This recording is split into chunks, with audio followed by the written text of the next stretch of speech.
কিছুটা এমন দেখতে সেই পিনাকা সিস্টেমের মধ্যে যে রকেট লঞ্চার, যে 280 কিলো ওজন, প্রায় 23 ফিটের মতো লম্বা এবং 8 ইঞ্চিরও বেশি চওড়া। এখানে বলা হচ্ছে যে ভগবান শিব তার যে ধনুষের অস্ত্রের নাম পিনাকা, সেই নাম অনুসারে শাস্ত্রবিধি নিয়ম অনুসারে কিন্তু বর্তমান ভারতের তৈরি করা এই অস্ত্রের নাম পিনাকার নাম বলে দিচ্ছি যে আজকের ভিডিওটা হয়তো একটু সাউন্ডের প্রবলেম হতে পারে, কারণ ব্যাকগ্রাউন্ড মিউজিক আজকে পাশের বিভিন্ন জায়গা থেকে আসছে। কারণ আজকের দিনটা তো জানোই যে অনুষ্ঠানের দিন একটা, সেই উদ্দেশ্যে আমাদেরও পাশের বাড়িটার মধ্যে একটা অনুষ্ঠান চলতেছে। আজকের সাউন্ডটা হয়তো একটু অ্যাডজাস্ট করার চেষ্টা করবো, এরপরের থেকে এই প্রবলেমটা সমাধান হয়ে যাবে।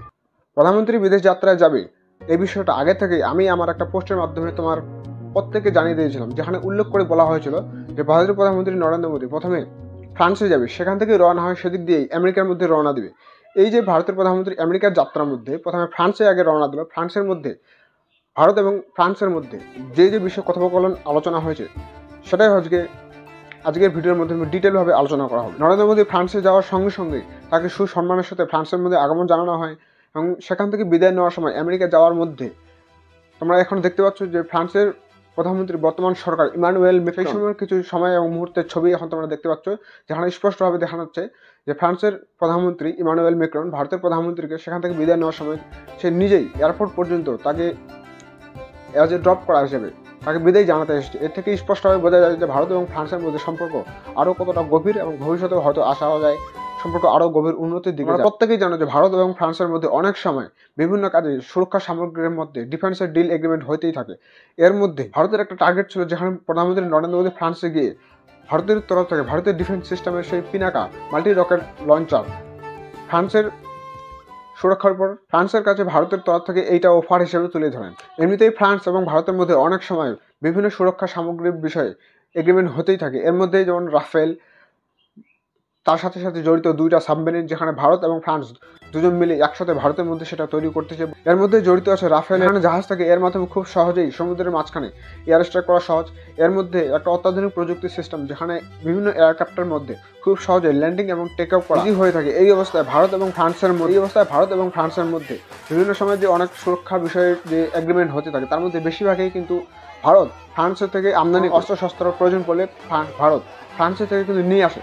এই অবস্থায় ভারতের তরফ থেকে ফ্রান্সকে কী এমন বিক্রি করা যায় সেই বিষয়টার উপরে আলোচনা করে ভারতের প্রধানমন্ত্রী ফ্রান্সে গিয়ে ভারতের যে মাল্টি রকেট লঞ্চার সিস্টেম যে পিনাকা, সেই বিষয়টার উপর সেখানে আলোচনা হয়। সেখানে ইন্ডিয়ার তরফ থেকে বলা হয় যে তোমাদের সুরক্ষার ক্ষেত্রে, অর্থাৎ ফ্রান্সের ডিফেন্স সেক্টরে ভারতের তৈরি এই পিনাকা সিস্টেম, যেহেতু ফ্রান্সের আগে থেকে অনেক উন্নত প্রযুক্তি সিস্টেম আছে, তার সত্ত্বেও ভারতের তৈরি এই একদম বিশ্বস্ত উন্নত অ্যাডভান্স ধরনের এই মাল্টি লঞ্চার রকেট সিস্টেম আরও ভালো উন্নতি হবে। অতএব ভারতের তৈরি এই পিনাকা সিস্টেম তোমরা দেখো, বুঝো এবং যদি ভালো লাগে তো অর্ডার করো, মাল বাড়িতে পৌঁছে দাও। মানে বিষয়টা আমাদের মধ্যে প্রচলিত সেই আগেকার নিয়ম যে হরেক মালের মতো, যে দেখো শোনো পছন্দ হলে বাস অর্ডার দাও, মাল একদম ডেলিভারি ঘরের মধ্যে হয়ে যায়। এখন প্রশ্ন আসে যে ভারতের এই Pinaka system multi rocket launcher যে কী এমন বা আছে যে ফ্রান্সের মতো সেই উন্নত দেশ তাদের ডিফেন্স সেক্টরের মধ্যে ব্যবহার করবে, তাদের বা কী এমন প্রয়োজন হতে পারে যে ভারতের এই পিনাকা সিস্টেম কিনবে। তার এখানে বলা হচ্ছে যে ভারতের এই যে Pinaka system defence research development organisation মানে DRDO তার অন্তর্গত তৈরি হয়েছে। তার সাথে সাথে ভারতের যে ভাবা অ্যাটমিক রিসার্চ সেন্টার,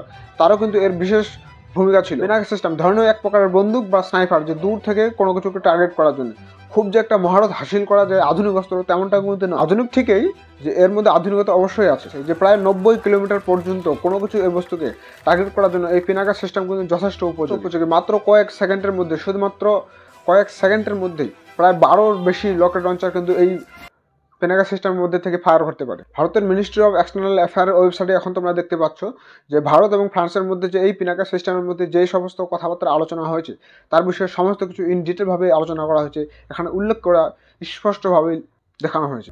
যেমনটা একটু আগেই বললাম যে ভারতের পিনাকা সিস্টেম DRDOর মাধ্যমে তৈরি হয়েছে এবং বর্তমানে ভারতের DRDO ছাড়াও এর কিন্তু প্রোডাকশন আরও বিভিন্ন ধরনের কোম্পানি করতেছে। তার মধ্যে টাটা, তার সাথে সাথে যে সোলার ইন্ডাস্ট্রি এবং লার্জ অ্যান্ড টার্বো লিমিটেড বর্তমানে এই পিনাকা সিস্টেমের ম্যানুফ্যাকচার করতেছে। কিছুটা এমন দেখতে সেই পিনাকা সিস্টেমের মধ্যে যে রকেট লঞ্চার, যে 280 কিলো ওজন, প্রায় 23 ফিটের মতো লম্বা এবং 8 ইঞ্চিরও বেশি চওড়া। এখানে বলা হচ্ছে যে ভগবান শিব তার যে ধনুষের অস্ত্রের নাম পিনাকা, সেই নাম অনুসারে শাস্ত্রবিধির নিয়ম অনুসারে কিন্তু বর্তমান ভারতের তৈরি করা এই অস্ত্রের নাম পিনাকার নাম রাখা হয়েছে। ভারতের মতো দেশে এই অস্ত্রের ব্যবহার তো অনেক আগে থেকেই চলছে। এর সাথে সাথে ভারতীয় সরকার চাচ্ছিল যে এটা শুধুমাত্র ভারতেই নয়, এর উৎপাদন করে বিভিন্ন ধরনের দেশে বিদেশে রপ্তানি করার সঙ্গে সঙ্গে এর মধ্যে ভারতের কিছুটা হলেও আর্থিক আয়ত হবে, সেই বিষয়টার উপর লক্ষ্য করে ভারতের মধ্যে এর প্রোডাকশন শুরু হয় এবং বিদেশের মধ্যে রপ্তানিও হয়, যার মধ্যে আর্মেনিয়া এবং আজারবাইজান এই দুটো দেশের মধ্যে ভারতের এই পিনাকা সিস্টেম কিন্তু রপ্তানিও করা হয়েছে। তারা বহুদিন ধরে এই ভারতের পিনাকা সিস্টেম ব্যবহারও কিন্তু করছে, কারণ ভারত চায় যে আমাদের মতো দেশে বিভিন্ন সুরক্ষা সরঞ্জাম অস্ত্রশস্ত্র নির্মাণ তৈরি হোক। ভারত এই বিষয়ে অন্যের থেকে আনার থেকে বেশি পরিমাণে যাতে অন্যকে দিতে পারে সেই বিষয়টার উপরে ধ্যান রেখে ভারতের প্রধানমন্ত্রী আমেরিকা থেকেই যায়, কিন্তু প্রথমে একই তীরে দুই নিশানা যেটাকে বলি আমরা, যে প্রথমে ফ্রান্সে গিয়ে ভারতের এই পিনাকা সিস্টেমের বিষয়ে আলোচনা করা হয়। সেখানে ডিফেন্স সেক্টরের ফ্রান্সের মধ্যে যারা বড় বড় আধিকারিক, যারা এই বিষয়ে মুখ্য নির্বাচন করে থাকে যে ভবিষ্যতে কোন কোন সিস্টেম ডিফেন্সের মধ্যে কাজে লাগানো হবে, তাদের সাথে এই বিষয়ে আলোচনা হয়। এবং ভারত যদি এই বিষয়ে তাদের প্ল্যান অনুসারে সাকসেস পায়, তাহলে ভারতের উন্নতির সাথে সাথে মেক ইন ইন্ডিয়া প্রজেক্ট তারও কিন্তু অনেক লাভ হবে এবং ভারতের রোজগার সৃষ্টি হবে। পরিশেষে এটাই বলা যায় যে দেশ চালানোর দায়িত্ব যার কাছে আছে, সে যদি কোনো রকম কোনো দিক থেকেও চায় যে ভারতের মতো দেশে উন্নতি হোক, তো অটোমেটিক ভারতের জনতা এবং ভারতের সাধারণ লোকের উন্নতি হবে।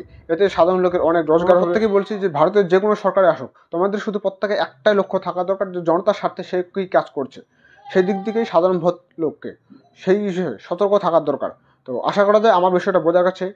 তো আমি রাকেশ, আপনারা দেখছেন অল মিডিয়া অ্যানালাইসিস। দেখা হচ্ছে পরের সেশনে, ততক্ষণে জয় ভারত।